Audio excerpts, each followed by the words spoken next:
Bismillahirrahmanirrahim. Assalamualaikum warahmatullahi wabarakatuh. Alhamdulillahirabbil alamin. Allahumma shalli ala sayidina Muhammad wa ala ali sayidina Muhammad. Rabbi shrah li sadri wa yassir li amri wahlul 'uqdatam min lisani yafqahu qawli. Bertemu lagi bersama saya, masih bersama podcast Yayasan Ibu Harapan Bengkalis. Kali ini tentu saja saya akan membawakan kepada penonton semuanya tetamu yang baru. Nah, kali ini agak sedikit berbeda dari tamu-tamu saya yang sebelumnya. Profesinya juga sedikit berbeda dari tamu-tamu saya yang sebelumnya. Nah, sebelumnya saya mendoakan semua penonton semoga senantiasa dijaga Allah Subhanahu wa taala dan semoga senantiasa dalam lindungan Allah Subhanahu wa taala. Baiklah, tanpa menunggu waktu lama lagi, mari saya kenalkan langsung. Saya tidak akan menyebutkan nama ya. Saya akan kenalkan langsung dan saya akan minta langsung kepada orangnya untuk memperkenalkan diri. Ini dia tamu saya. Assalamualaikum. Ini boleh dah kenalan. Assalamualaikum warahmatullahi wabarakatuh. Waalaikumsalam warahmatullahi wabarakatuh. Nama saya Fitrianita. Ya, saya profesinya sebagai dokter umum. Saya aslinya sih Bengkalis. Cuman saya sudah lama sangat merantau. Sudah sangat merantau dari kuliah tahun 2006. Insya Allah 2006 sampai tahun ini masih merantau. Jadi pulang ke Bengkalis ini paling lama 3 bulan tuh cuti melahirkan. Itu balik lagi. Jadi udah berapa tahun ya? 2006 Bu Dokter. Kalau merantau kita kuliah di Pekanbaru itu dari 2006 sampai 2014. Ya, jadi pendidikan dokter itu kan cukup lama ya. Betul. Beberapa tahun ya. Habis di 2014 saya beberapa bulan kerja di Pekanbaru, di klinik swasta di Pekanbaru. Kemudian alhamdulillah saya tergabung di sebuah perusahaan. Di kemana merantau ya nih? Dari baru kemana? Nah, jadi saya tergabung di satu perusahaan, di salah satunya di Riau. Nah, saya ditugaskan di Inhu, Indragiri Hulu. Ya, tepatnya di Pranap. Jadi waktu di Pekanbaru itu berapa tahun kerja di Pekanbaru? Oh, di Pekanbaru sekitar 6 bulanan lah. Oh, 6 bulan. Jadi mamanya emang di Inhu ya. Oh, oke. Bu Dokter, nah kan hari ini berbeda ya. Tamu saya hari ini adalah Bu Dokter. Masya Allah sudah lama ya. Berapa tahun sudah Bu Dokter jadi dokter gitu? Jadi dokternya 2014 sekitar berapa ini? 2014, 2024, 10 tahun dari sekarang. 9 tahun yang terakhir. Oke, 9 tahun jadi sudah menjadi dokter. Itu pilihan jadi dokter itu pilihan sendiri atau keluarga yang minta? Dulu cerita saya jadi guru. Oh. Jadi guru dari kecil jadi guru. Jadi ketika udah SMA nggak tahu kenapa bisa berubah. Jadi setelah kelas 3, jadi zaman dulu itu kan PBUD ya. Iya betul. Jadi ada PBUD dari Unri saya coba. Nah jadi itu saya masukkan 2 jurusan. Ya pilihan kan ada pilihan pertama, pilihan kedua. Jadi saya pilihan kedua, pilihan pertama itu kedokteran, pilihan kedua FKIP kimia. Jadi pengumumannya pun ternyata duluan yang lain kan. Ya, duluan FKIP, guru dan yang lain-lain tuh duluan keluar pengumumannya. Jadi kok nama saya nggak ada gitu ya, kayaknya nggak ada ya, nggak lulus ini gitu. Jadi udah beberapa hari kemudian keluarlah pengumuman yang lain gitu ya. Coba cek lagi. Coba pagi-pagi sampai sekolah tuh teman udah bawa koran. Udah liat koran belum gitu kan. Jadi liat koran, wah alhamdulillah gitu.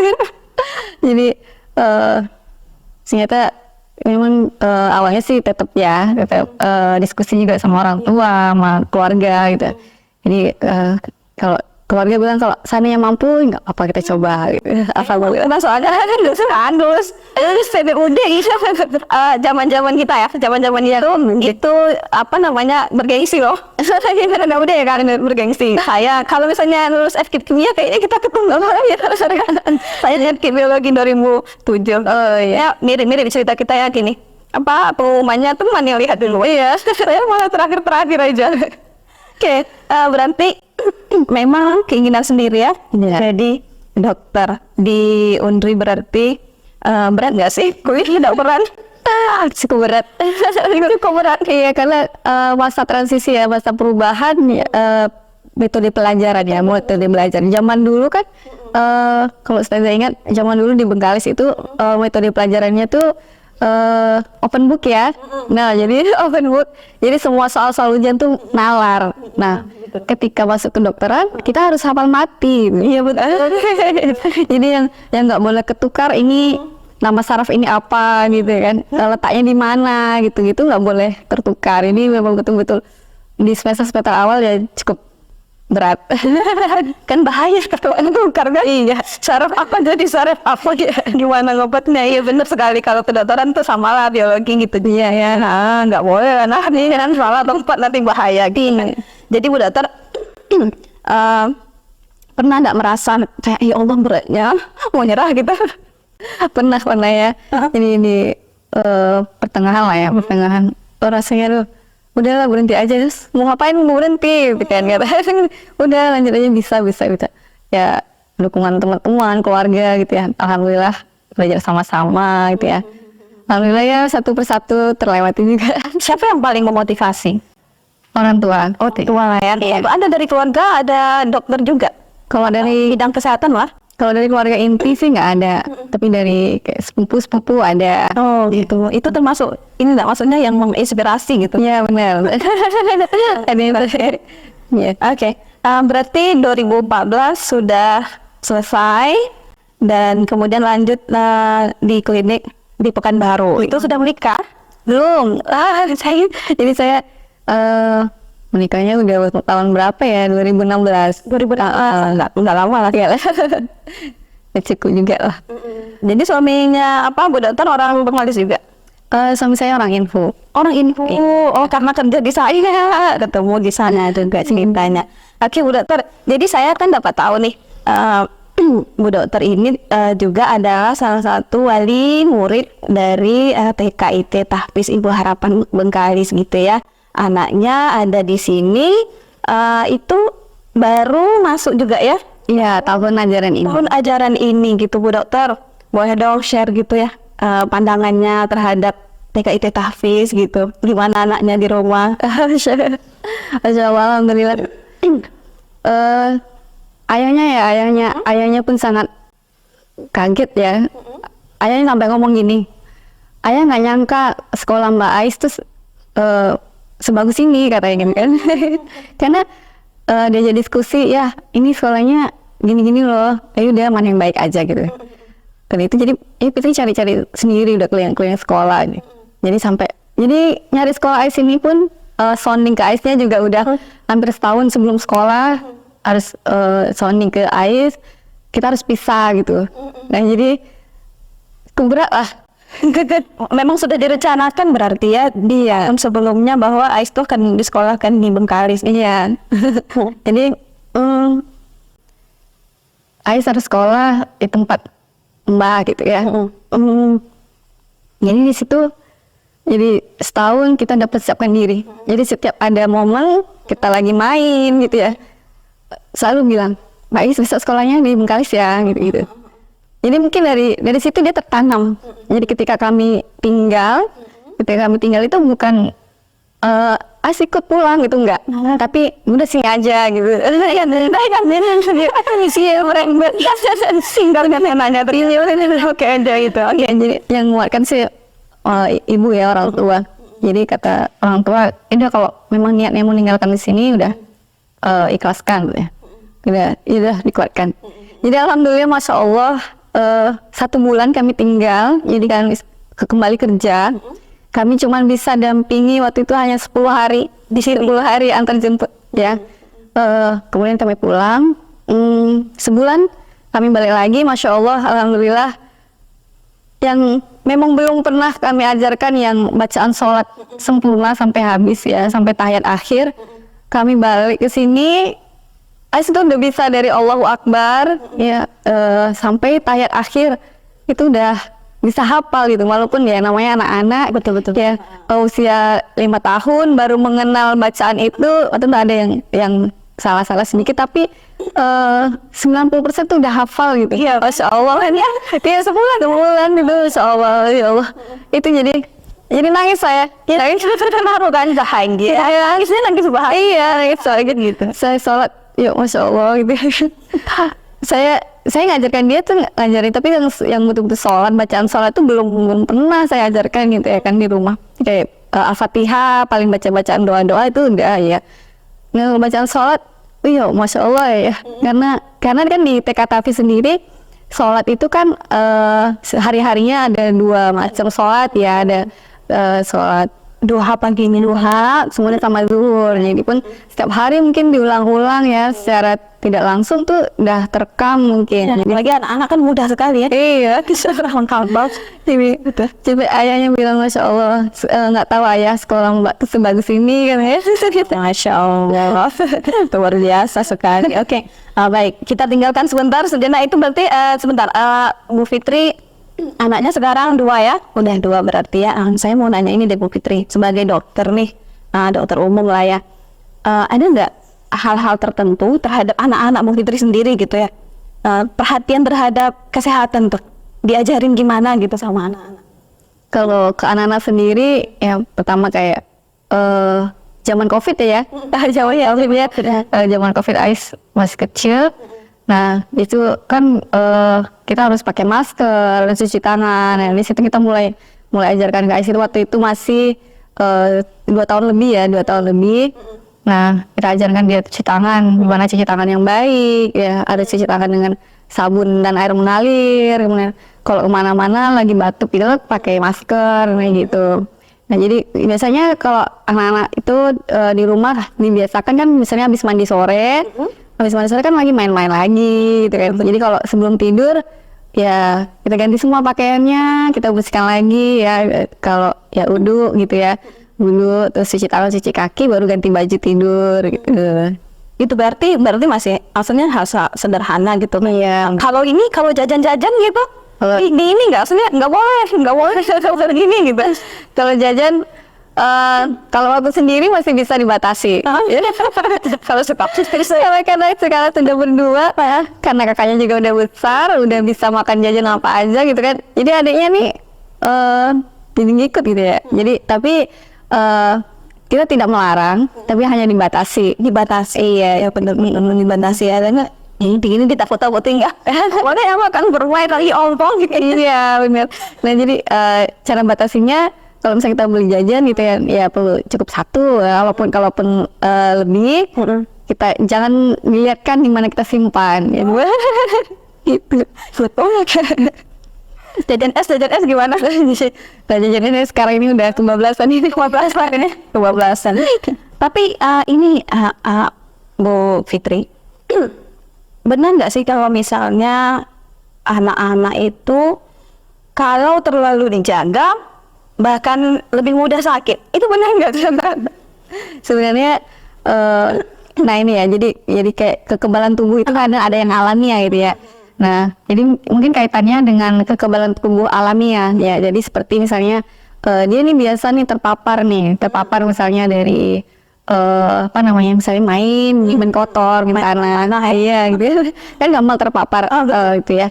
Nah jadi tinggal kita menyikapi bagaimana caranya setelah main ini kita harus apa gitu ya.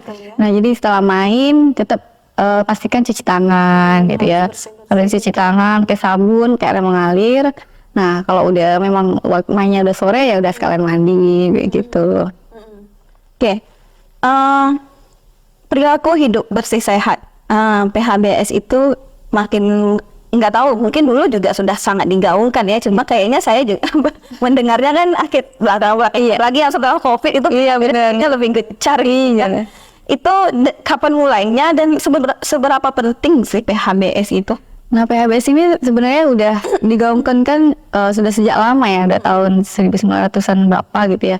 Nah jadi kenapa PHBS itu digaung-gaungkan terus ya ke masyarakat? Nah PHBS ini adalah ya kepanjangannya dari perilaku hidup bersih dan sehat. Nah ini merupakan satu fokus yang harus disampaikan terus, disosialisasikan terus ke masyarakat.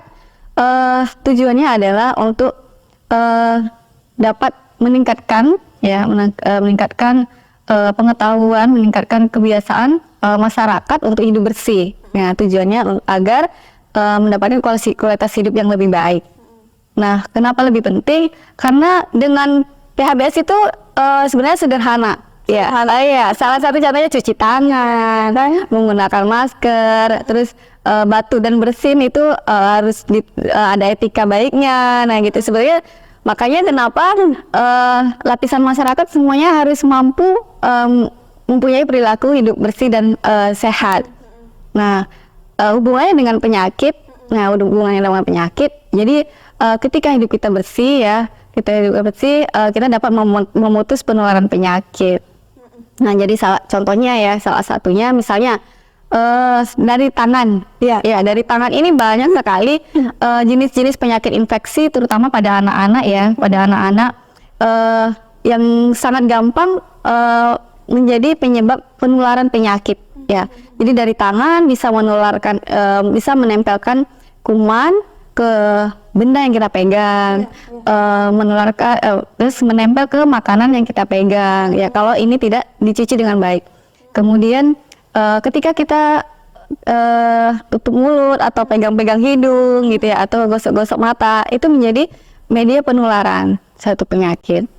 Padahal simpel ya sebenarnya. Kan maksudnya penularannya kalau misalnya kita sudah menerapkan PHBS itu lebih mudah lebih mudah sehat lah ini ya. Benerannya enggak ya ini gitu.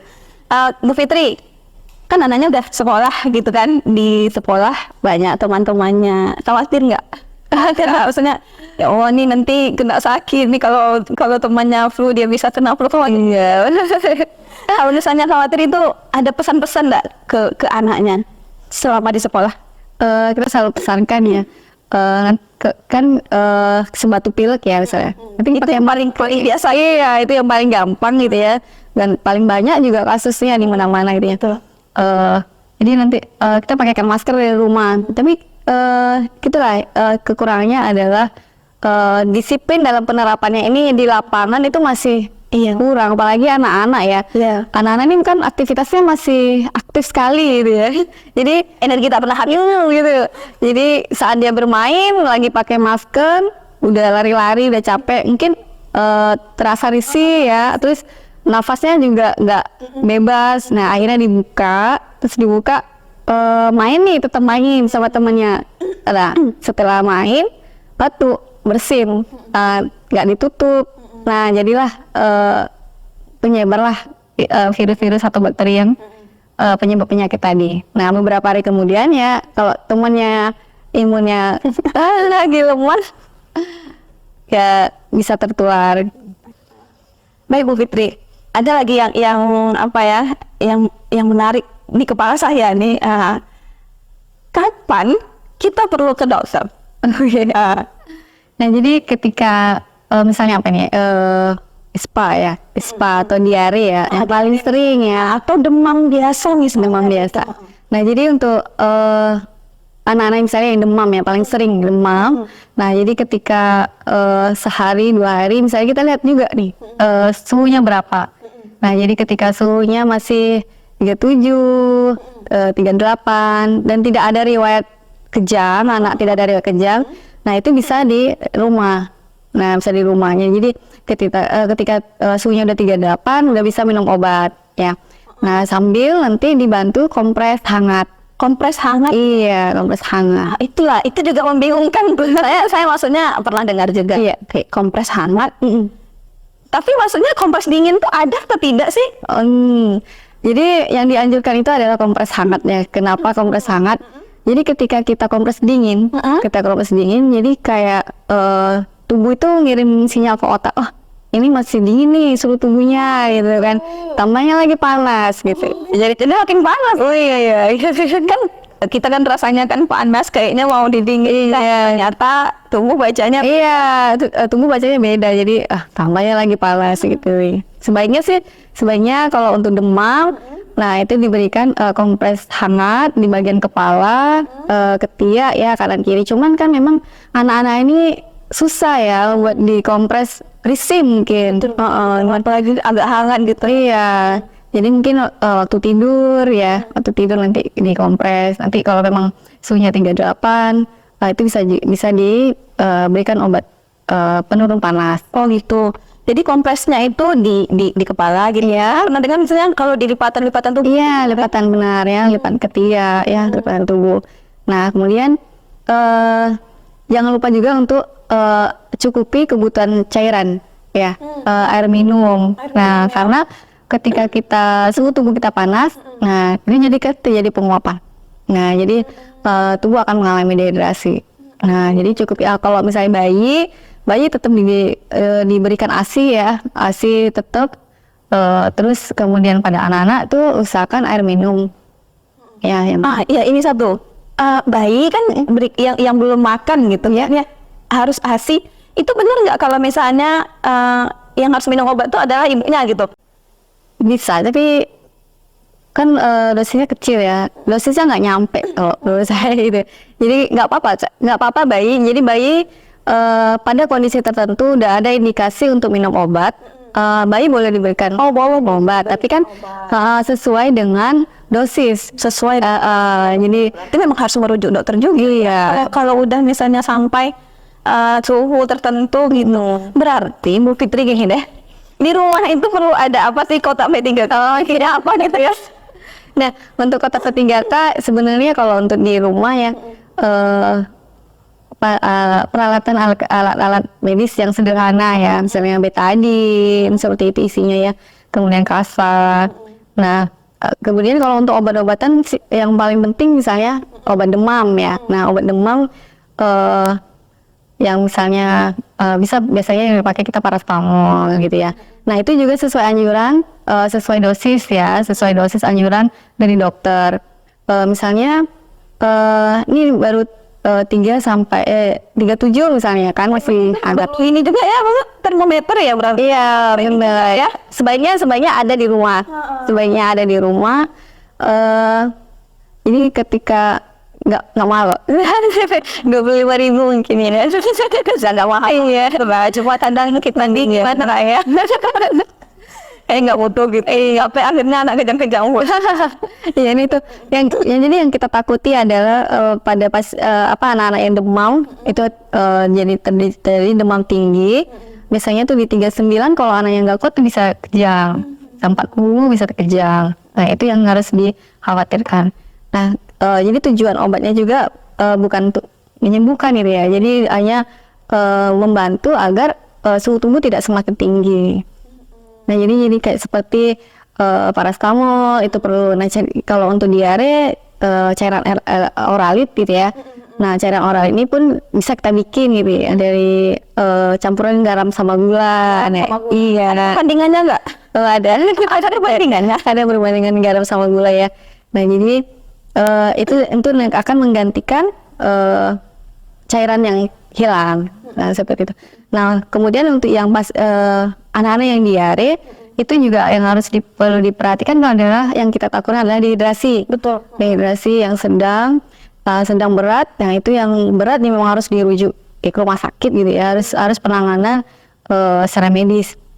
Nah, untuk yang diare yang bisa kita tangani, saya ringan sedang misalnya. Ringan sedang itu anak masih bisa mau minum gitu ya, bisa mau makan, masih mau nyusu, itu masih ringan sedang. Nah, itu bisa kita berikan cairan oral tadi, kemudian ASI, air minum yang banyak, seperti itu. Jadi kalau misalnya anak udah ya kita nggak punya nih, misalnya kan memang banyak di kampung sih. Saya juga nggak punya P3K sendiri gitu ya. Demam panas gitu. Sudah sampai kejang-kejang di rumah gitu. Itu ada yang bisa kita lakukan nggak? Atau misalnya harus pokoknya langsung ke dokter gitu? Pertama pada kejang ini ya. Pada kejang pertama yang perlu kita perhatikan, panik pasti panik. Iya betul. Pasti panik. Tapi harapannya jangan panik ya, jangan panik. Jadi perhatikan kejangnya. Jadi ketika anak pakai pakaian yang ketat, misalnya muka bagian, misalnya pakai kancing baju, longgarkan pakaian. Kemudian dimiringkan anaknya. Dimiringkan? Iya, dimiringkan ya. Tujuannya apa? Ketika anak muntah, kadang kan disertai muntah gitu ya. Ketika anak muntah, harapannya cairannya tuh tidak balik lagi ke lambung atau masuk ke paru-paru, takutnya namanya aspirasi. Nah, nanti masuk kita miringkan, tujuannya cairan lambungnya akan keluar. Nah, kemudian biasanya anak-anak kejang itu tidak lama, tidak sampai 15 menit, ada yang lama. Nah, itulah perlu pencatatan ya, perlu pencatatan dari orang tua di rumah. Itu yang gimana? Katanya kan saya orang tua udah banyak kain. Apalagi kalau di kampung kan datang orang baru gini kan, ada yang kayak gitu. Ada yang tidak boleh ini. Iya. Coba apa tuh yang tidak boleh? Jadi pada anak-anak kejang pertama yang paling penting, yang kan dulu sering kita dengar kalau kejang tuh lidahnya nih harus dikasih apa gitu. Kopi kalau nggak salah. Iya ya. Kopi, terus kasih sendok atau apa ya. Nah, itu sebetulnya dilarang. Itu tidak boleh dilakukan. Kita pun nggak tahu dapat dari mana. Oke, gimana? Nah, jadi pada pasien-pasien kejang, pada anak-anak kejang itu tidak boleh meletakkan benda apapun di lidah, karena justru malah takut mengakibatkan terjadinya trauma ya. Kalau kayak sendok kan keras. Nah, jadi bisa melukai bagian. Kalau misalnya ya kan gitu kan, itu jadi bisa cedera ya daerah mulut. Nah, kemudian yang lain-lain juga seperti apa yang sering ya di masyarakat. Soalnya kan kalau misalnya kita pikir udah 5 menit tak lama, tapi kalau dan peristiwa itu terjadi kayak 5 menit tuh lama. Ya misalnya kan udah panik, belum lagi orang datang dia udah panik gini. Anak aku cuman orang dah coba ini. Nah, apa dikasih apa namanya kompres. Itu kan jadi sebenarnya memang harus segera ke pasti pelayanan kesehatan ya. Kalau untuk di desa kan ada bidan desa seperti itu ya. Kalau puskesmas mungkin agak lebih jauh ya. Kalau bidan desa kan lebih ada ya di beberapa desa, Polides ya. Nah, atau bidan desa yang misalnya tugas di daerah misalnya yang terdekat lah. Nah, jadi yang paling pertama itu tadi ya, longgarkan pakaian, kemudian miringkan anak, dimiringkan ya, tujuannya agar muntah tidak masuk ke dalam. Nah, setelah itu tidak boleh memegang tangannya, misalnya lagi kaku nih, atau ini nggak boleh digini-gini kan gitu. Nah, itu kan jadi kan dia menahan tangan gitu ya, keras gitu ya. Itu kita boleh. Iya, ini kalau kita paksakan kan, kita takutnya cedera gitu, makin cedera gitu. Itu yang bisa dilakukan gitu ya. Berarti memang kita tuh cuma memperhatikan gitu. Iya. Sampai kejangnya berhenti gitu. Tidak juga, enggak. Nah, kalau misalnya kita perhatikan sebentar ya, udah kita longgarkan. Kalau bisa kita panggil ada yang materi, boleh ya kalau misalnya jauh gitu ya. Nah, kalau dekat usahakan segera langsung ke pelayanan kesehatan ya, minimal ke bidan desa yang terdekat. Nah, itu nanti akan segera diberikan obat ya untuk anti kejangnya. Soalnya kan berarti ya, saya gini Pak, berarti kayaknya setiap orang tua tuh harus paham ini ya. Ya, paham ini kan berarti kan bahwa misalnya pas anak demam panas jangan panik dulu. Iya tuh. Dan kayaknya memang setiap rumah tangga tuh harus punya termometer ya buat ngukur kan. Maksudnya kalau misalnya udah 38,5 dan tuh udah harus waspada. Iya, benar. Itu ya. Nah, jadi untuk menghindari kejang ya, untuk menghindari kejang ini biasanya pada anak-anak ya, usahakan suhu tubuh tidak terlalu tinggi. Nah, itulah tadi perlunya termometer. Dan minimal ada obat anti penurun demam ya, ada obat penurun panas. Nah, ketika kita dilengkapi termometer itu lebih baik lagi. Jadi kita bisa tahu ini suhunya udah berapa gitu. Kalau memang misalnya udah sehari 2 hari demamnya makin tinggi nih, makin 39 atau udah 40. Padahal pakai penurun panas. Iya. Tapi belum ke dokter ini ya. Nah, setelah 39 udah nggak turun-turun, boleh segera ke fasilitas pelayanan kesehatan. Nah, nanti kalau misalnya 39, 40 memang perlu obat yang melalui jalur lain, nanti tidak bisa melalui obat minum, bisa melalui obat yang lain seperti itu, agar tidak terjadi kejang tadi. Nah, jadi ada kejang yang disebabkan kejang demam ya namanya, kejang demam. Nah, kejang demam ini ada yang sederhana, ada yang kompleks lah gitu kan. Oh, gitu pula ya. Itulah yang tadi untuk menentukannya ya lihat kejangnya tuh berapa lama. Oh, dia ada indikasi juga, maksudnya macam dia maksudnya gini, kejangnya berapa lama? Artinya kejang ada jeda, kejang lagi atau gimana? Oh, ya. Jadi kalau yang disebut kejang demam kompleks itu ya, jadi demam itu bisa berulang dalam waktu 24 jam. Bisa sekali, 2 kali, nanti kan habis kejang, istirahat, kejang lagi gitu. Nah, kalau kejang demam sederhana itu biasanya tidak lebih dari sekali ya. Lama nggak sih biasanya Bu Dokter kalau sekali kejang sederhana itu lama nggak? Nggak lebih dari 15 menit. Nggak lebih dari 15 menit ya Ibu. Maksudnya pokoknya kayaknya Ibu tuh di rumah tuh harus ada satu orang, pas anak demam ya, kayaknya memang harus ada satu orang lagi yang saat terjadi itu yang bisa berpikir jernih gitu. Saya paling juga bisa berpikir jernih kalau ini masa itu kan seperti itu gitu. Jadi kalau misalnya anak-anak masih panas-panas dikit lah, itu bisa kita rawat di rumah aja lah ya, kompres dan belum harus dikasih obat gitu kan? Iya, bisa dikompres. Saya 37 nih ya, masih bisa kompres gitu ya, masih bisa minum air putih yang banyak, cairan yang banyak itu. Kalau misalnya dia masih ASI, kayaknya ibunya juga harus ikut menguatkan imun dia ya. Iya, terus maksudnya makan itu yang memang sehat kan. Iya, itu kan. Iya. Oke, satu lagi gini Bu Dokter, kalau misalnya kan kita nih model orang malas ke puskesmas itu ya, batuk udahlah beli obat aja lah gitu, ke apotek aja lah gitu, penyakit ke apotek aja lah. Itu sebenarnya aman nggak sih gitu, sering-sering ke apotek gitu ya? Nah, ya jadi sebaiknya kalau pembelian obat-obatan di apotek, pertama kan kita tidak tahu dosis sebenarnya gitu ya. Jadi untuk pemakaian obat kita harus tepat dosis ya. Jadi kalau apalagi untuk anak-anak ya, anak-anak kita harus tahu dulu berapa berat badannya. Jadi penghitungan dosis yang kita kasih ke anak itu melalui berat badan. Jadi kenapa kalau kita berobat bahwa anak-anak itu minimal harus timbang ya, harus timbang berat badan. Salah satunya pertama lihat untuk perkembangan anak ya, pertumbuhan anak. Kemudian salah satunya untuk peresepan obat.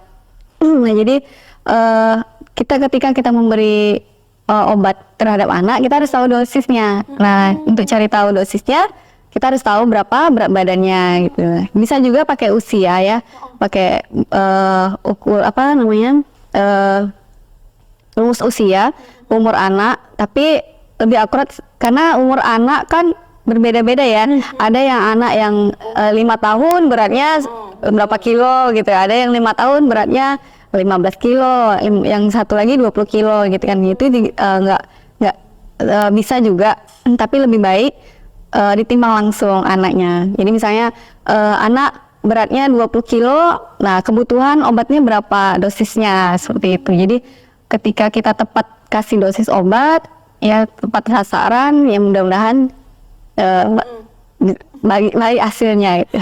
Oke, nah itu kayaknya memang bidan yang paling ini ya, maksudnya kalau misalnya anak demam itu ke bidan lah yang paling karena kan posyandu dia kan mencatat. Iya, benar. Anaknya ini mah kalau kita di daerah ya minimal kita ke bidan desa lah atau puskesmas yang terdekat. Ada lagi gini Bu Dokter, saya lucu ya, maksudnya gini, ada orang yang kadang kalau ke dokter ini tuh tak ampuh gitu, masa dokter ini ampuh kesini aja lah gitu. Iya banyak gitu.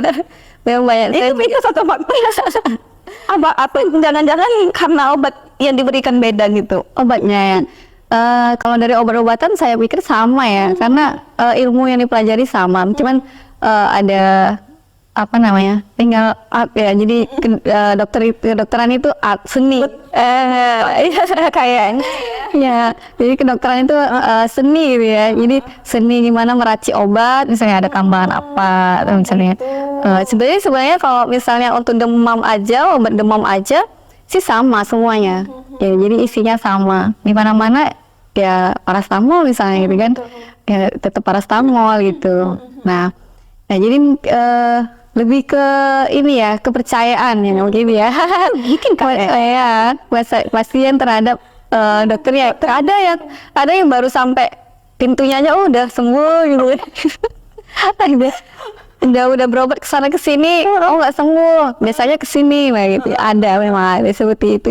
Ada yang menyampaikan seperti itu gitu. Iya, soalnya banyak kalau di kampung tuh gitu kadang misalnya kami tuh kalau dengan dokter itu tuh tak mau jarak bang. Dokter yang ini mau jarak terus kan ya itu juga kayaknya obatnya sama atau Sama. Kalau dari obat sama, dari pelayanan, dari obat-obatan itu yang diberikan tetap sama. Ya. mungkin kena yang di cara dokter ini enggak sih melayaninya mungkin ya gitu ya. Oke, Bu Dokter, kalau anak-anak itu divaksin wajib enggak sih? Itu kan banyak orang tua juga yang memilih kemudian nggak mau vaksin lah gara-gara ada satu artikel saya nggak tahu. Apalagi gini nih, paling sering dikeluhkan itu gini, tak mau kami vaksin, anak kami habis vaksin udah mau. Nah, jadi vaksin itu penting ya. Vaksin itu adalah memasukkan ya. Jadi vaksin itu membuat kekebalan tubuh. Jadi vaksin itu dari bakteri atau virus yang dilemahkan. Iya, ya. Jadi virus yang dilemahkan kemudian dimasukkan ke dalam tubuh. Tujuannya apa? Agar ketika kita terpapar vaksin tersebut, virus tersebut, tubuh sudah mengenali dulu virus yang akan masuk ini. Tubuh udah masuk dulu kan melalui vaksin tadi.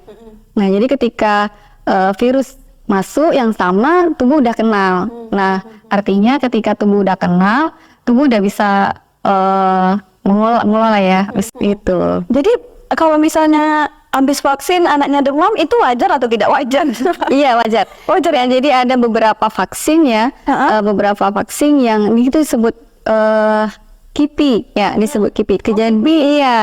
Yang itu kejadian ikutan pasca imunisasi. Nah, jadi salah satunya dia KIPI itu ada yang ringan dan berat. Nah, salah satunya yang ringan yaitu demam.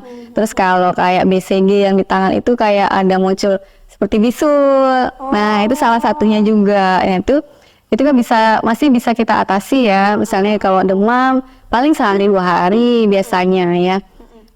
Sebenarnya tidak apa-apa. Tidak masalah berarti. Tapi ada yang perlu diperhatikan nggak sebelum anak divaksin gitu? Apakah misalnya kapan aja boleh gitu? Atau ada kondisi yang perlu diperhatikan? Bisa ya. Misalnya kalau misalnya anak dalam kondisi demam, kita tunda dulu boleh. Tunda dulu ya berarti ya.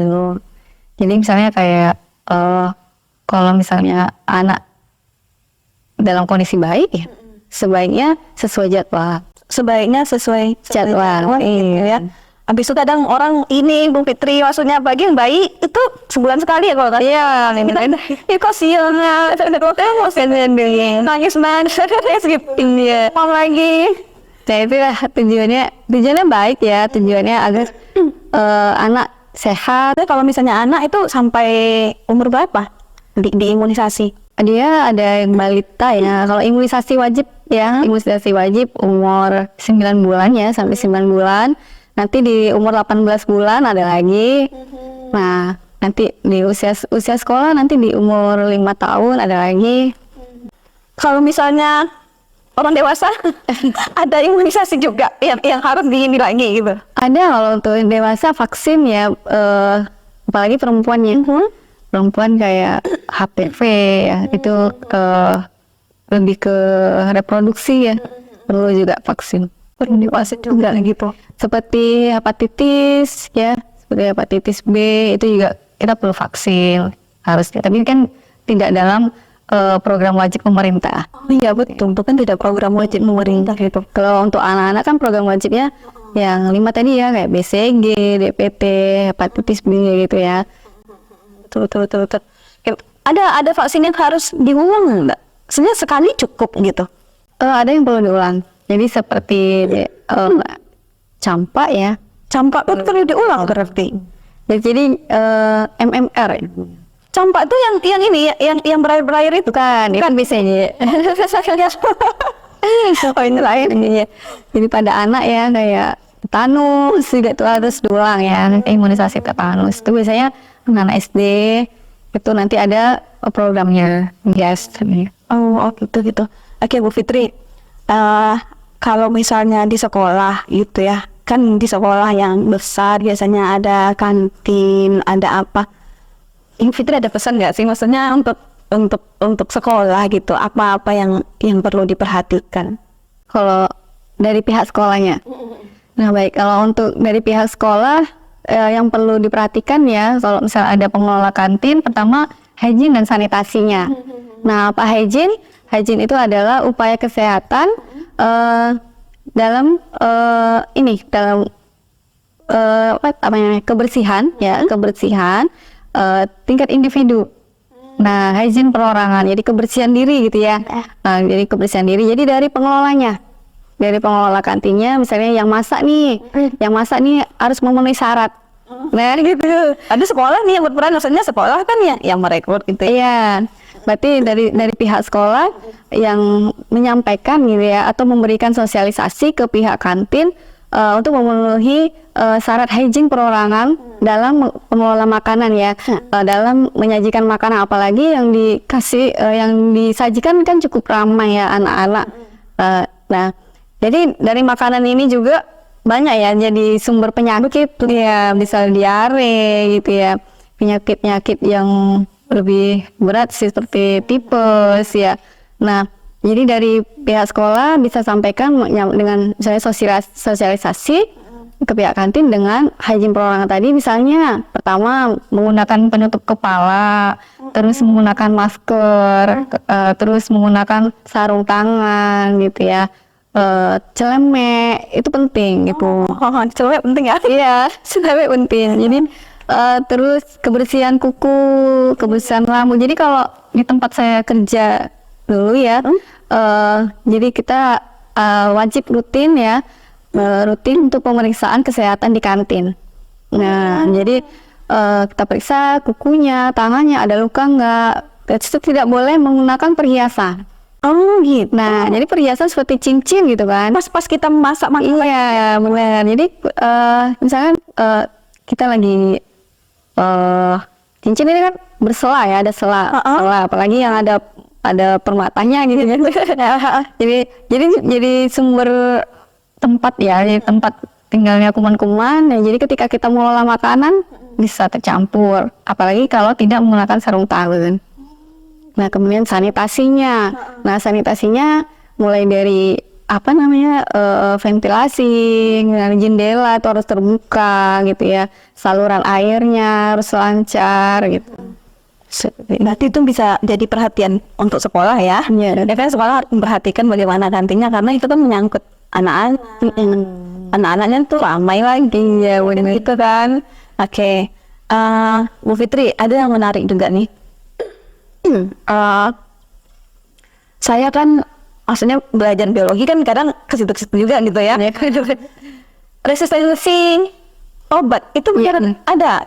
Nah, ada ya resistensi obat. Nah, jadi resistensi itu kekebalan ya, kebal. Jadi obat kebal. Nah, kenapa terjadi resistensi obat? Ya, pertama salah satunya adalah tidak tepat tadi, tidak tepat dosis. Ya, tidak tepat dosis. Kemudian penggunaan yang berulang, misalnya seperti itu ya.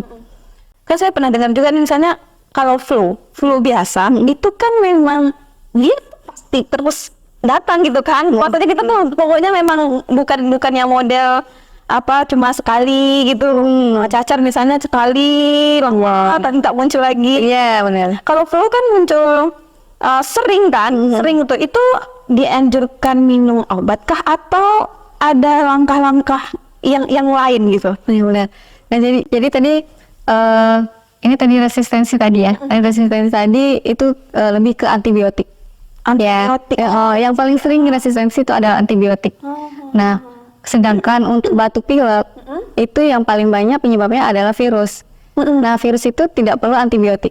Jadi virus itu sebenarnya yang perlu hanya kekebalan tubuh kita dari dalam tubuh kita sendiri.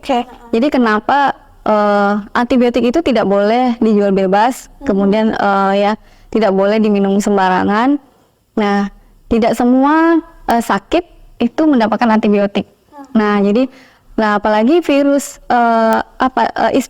ISPA ya, common cold itu penyebabnya terbanyak adalah virus. Batuk pilek itu banyak virus ya. Apalagi pada anak-anak, diare juga yang tersering adalah virus. Nah, jadi tidak serta-merta demam, sakit ya antibiotik. Nah, itu yang bikin resisten. Nah, jadi ketika kita batuk pilek ini paling sering virus. Pertama yang perlu kita perhatikan adalah kekebalan tubuh kita. Jadi bagaimana kita meningkatkan kekebalan tubuh kita? Pertama dari makanan ya. Memang yang namanya sakit, saya makan hilang gitu ya. Malas makan gitu ya. Tapi makanya harus dipaksa. Iya benar. Jadi tidak perlu menunggu waktu jam makan ini. Kalau misalnya makannya 1 sendok, 2 sendok, usahakan nanti berulang. Makan ya cukup ya, yang cukup protein hewaninya, sayur-sayurannya gitu ya. Nah, kemudian untuk vitaminnya ya, yang vitamin C misalnya ya, untuk imunitas tubuh ya. Yang paling sering, yang paling mudah kita dapatkan ya, kayak jeruk gitu kan, mudah ya. Nah, itu bisa kita konsumsi. Jadi udah benar ya kalau orang sakit kita bawanya buah-buahan gitu ya, benar. Bener ya. Ada ini nih, kadang maksudnya kalau kita sakit apa yang butuh antibiotik, biasanya pesan dari apotek kita beli itu minum sampai habis ya. Itu bener itu kenapa? Rasanya kalau misalnya kita cuma separuh jalan kita merasa udah sehat, apakah harus tetap dihabiskan? Iya benar. Nah, jadi kan penggunaan antibiotik itu ada 5-7 hari tergantung jenis penyakitnya. Ada yang 5-7 hari, ada 5-10 hari, ada yang sampai 14 hari. Iya, jadi tergantung penyakitnya apa. Nah, hal-hal yang seperti itulah yang misalnya dia minum sekali 2 kali nih udah sembuh, misalnya udah merasa sehat badannya, terus gak diminum. Nah, itu salah satu penyebab terjadinya resistensi obat. Tuh, kita pikir kan maksudnya makin banyak yang masuk dari mana kan gini ya rupanya ya. Saya mau jadi selesai ya kayak gitu ya. Jadi secara sederhananya mungkin bakterinya nih belum tuntas nih. Nah, gitu ya. Terus kita stop obatnya gitu. Jadi pengobatannya juga jadi nggak tuntas. Tuh ya, itu ya. Kita ya maksudnya udah sehat tuh nggak perlu ini ya, rasanya kan gitu. Satu lagi Bu Fitri, ada suplemen. Tadi saya baru dengar iklan tuh gini tuh, iklan tambah darah gitu kan gini, minum bila perlu. Itu tuh maksudnya berarti kan sebenarnya kita nggak, maksudnya kita harus tahu perlunya itu kapan. Iya, harus sembarangan. Iya, cepat. Nah, jadi suplemen itu hanya tambahan gitu ya. Memang di dalam suplemen itu banyak kandungan vitaminnya, tapi itu kan vitamin tambahan sebenarnya. Yang ketika kita sehat bisa kita penuhi dari makanan kita. Ya, dari makanan, dari lauk pauknya, ya dari status gizi dari makanannya itu ya sebenarnya sudah terpenuhi. Ya kalau sesuai porsinya ya sudah terpenuhi kebutuhan vitamin-vitamin tadi. Nah, tetapi untuk suplemen misalnya kondisi-kondisi yang sakit perlu juga. Nah, untuk tambahan karena kan pada kondisi sakit kan metabolisme jadi terganggu ya. Jadi harapannya dari suplemen bila perlunya itu ya itulah dalam kondisi yang nggak boleh sembarangan kan. Suplemen pun tidak boleh sembarangan sebenarnya kan. Kalau misalnya kita sudah terpenuhi tak minum suplemen, itu artinya suplemennya terbuang gitu nggak? Iya, kan ada di dalam tubuh kan ada ada batasannya. Kalau dalam tubuh butuhnya segini, yang berlebih ya dibuang kayak gitu ya. Bu Fitri udah panjang lebar ya, Masya Allah, kayaknya beneran asik deh dengar isu-isu di sekitar sekeliling gitu, beberapa hal bisa kita perjelas gitu. Nah, terakhir deh Bu Fitri gitu, terakhir pesannya lah kepada para orang tua dan yang menonton gitu ya, terutama orang tua, bagaimana untuk memahamkan anak tentang kesehatan nih sejak dini gitu. Baik, ini sama-sama orang tua ini ya, sama ayah bunda di rumah, ini sambil mengingatkan saya juga ya, sama-sama kita sampaikan ke anak-anak kita di rumah bagaimana cara berperilaku hidup bersih dan sehat. Ya, sebenarnya sederhana ya, yang tadi sudah kita sampaikan. Pertama mulai dari cuci tangan. Nah, cuci tangan ini kapan? Nah, cuci tangan itu pertama sebelum makan. Nah, cuci tangannya itu harus pakai sabun dan air mengalir. Nah, masih ingat apa, Ustazah? Cuci tangan yang benar, 6 langkah cuci tangan? Nggak ingat. Nah, jadi untuk mengingatkan ayah bunda sekalian ya, semua yang ada di rumah, cuci tangan 6 langkah ya. Pertama, tuangkan sabun ya pada telapak tangan, kemudian digosok di telapak tangan, kemudian ini satu, kemudian 2, punggung tangan dan sela-sela jari kanan kiri 2, kemudian 3, bagian dalam telapak tangan ya, telapak tangan sama sela-sela jari 3, kemudian 4 ini jari-jari ya, jari-jari 5, ini kan ketinggalan ini, betul. Ibu jarinya ketinggalan, nah jadi ibu jarinya 5-nya di ibu jari ya, kemudian 6, oh betul ya. Nah jadi ini bisa diterapkan di rumah. Nah kemudian kapan waktunya? Sebelum makan, kemudian sesudah dari kamar mandi ya, dari BAB, BAK, kemudian saat batuk, pilek atau sesudah bermain. Nah tuh. Kemudian apalagi yang bisa kita terapkan untuk anak-anak di rumah, seperti menyampaikan ke anak-anak perlunya menggunakan masker misalnya pada saat batuk pilek gitu ya. Kemudian kebersihan ya, kebersihan diri, higien diri juga ya. Tadi higien kantin, nah beda ya, higien kantin. Betul. Tadi tentang makanannya harus bersih. Nah ini higien perorangan, ini kebersihan diri dari mulai mandi ya, mandi diajarkan 2 kali sehari, mulai dari membersihkan dari rambut, mencuci rambut, badan ya, semua untuk menghilangkan kotoran sesudah main ya. Kemudian kebersihan gigi ya, untuk kebersihan gigi 2 kali sehari ya untuk menggosok gigi. Kemudian setelah makan makanan yang manis seperti coklat itu. Nah kemudian untuk telinga dan hidung. Nah jadi telinga dan hidung ini juga harus dibersihkan karena salah satu ada juga penyakit yang penularannya melalui saluran pernafasan kan, misalnya ISPA gitu ya. Nah jadi pertama ajarkan anak untuk bantu anak untuk membersihkan hidung dan telinga. Jangan biarkan anak-anak tidak boleh membersihkan hidung dan telinga sendiri, kemudian tidak boleh memasukkan benda apapun ke dalam hidung dan telinga. Cukup banyak kasusnya ini anak-anak memasukkan mainan ke hidung ya, mani-mani itu ya, tisu. Jadi orang tua tuh datang misalnya dengan keluhan pilek gitu, pilek lama, terus tiba-tiba berbau. Biasanya itu kasusnya adalah ada benda asing di hidung. Nah itu harus diperhatikan. Kemudian tangan yang penting tadi udah ya, cuci tangan. Nah yang bisa dilakukan sehari-hari sebenarnya PHBS itu adalah perilaku sehari-hari di dalam lingkungan di rumah maupun di sekolah. Ya oke. Masya Allah gitu. Sebenarnya saya tuh kayaknya masih punya banyak pertanyaan gitu ya, tapi nggak apa-apa. Mudah-mudahan nanti di lain waktu bisa bincang-bincang lagi dengan Bu Dokter kita ini gitu. Nah untuk kali ini semoga yang menonton hari ini dapat banyak hal ya, Insya Allah hal-hal yang baik, ilmu-ilmu yang kalau belum tahu jadi udah tahu, oh gitu ya. Nah atau misalnya kalau udah tahu jadi mengingatkan kembali, oh iya ya harusnya begini ya gitu. Ternyata PHBS itu mudah dan semua kita bisa melakukannya ya. Dan penting sekali untuk mengajarkannya kepada anak-anak sejak kecil.